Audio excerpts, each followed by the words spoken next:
భగవతే వాసుదేవాయ. నీ పుత్రుని వీరమరణం గురించి నువ్వు శోకించకు మాత. నమో భగవతే విష్ణువు నీ సామర్థ్యాన్ని ఇలా సవాలు చేస్తున్నాడు. నువ్వు నీ పుత్రుణ్ణి వధించాలనుకుంటే వాడు తన భక్తుణ్ణి కాపాడాలనుకుంటున్నాడు.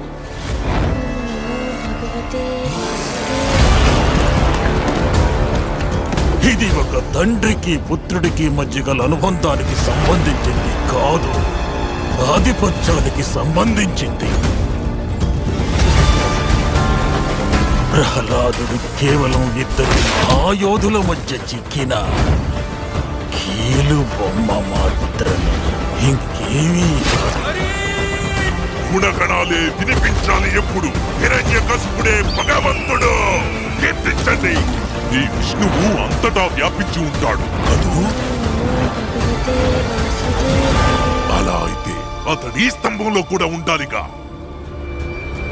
అందులోనూ ఉన్నారు.